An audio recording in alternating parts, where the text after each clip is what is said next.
Na mei, nós estava tem 99.867, dia 6 de maio. E a última cifra não está indica que nós chega a 100.196 veículos de motor que nós temos registrado, que atualmente lotariba nós caminhando. E duas categorias mais grandes, é a categoria A e MFA. A categoria A, nós temos em total registrado 85.146 e MFA está 3.672.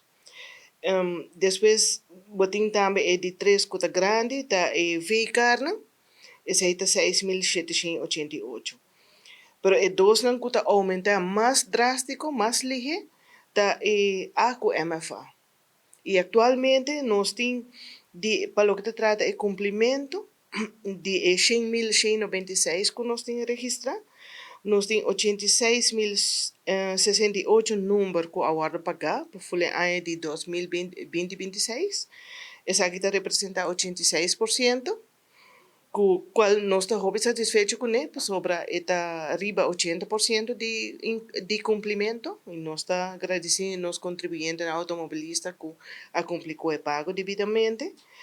E nós temos atualmente uma quantidade de 84 números que de contribuinte não paga é para a metade de ano, mas não paga é de duas metades, mas ainda nós não podemos que não está non-compliant, sobra a fecha para pagar é de duas metades, até dia 30 de junho, que ainda não tem luna de tempo, para não, não luna, mas quase 3 semanas que não lo por cumprir com o pago.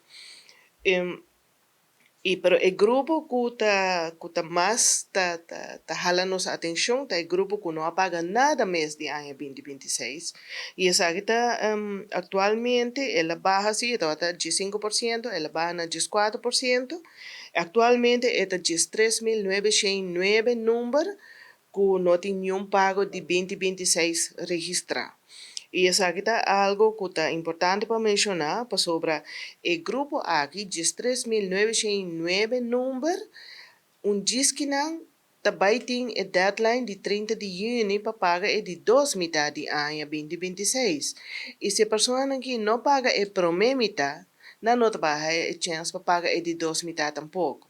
Para o que se trata é primeira metade que não tem incumprimento, não há boot cava PC. É boot administrativo que o Departamento de Impostos está impondo.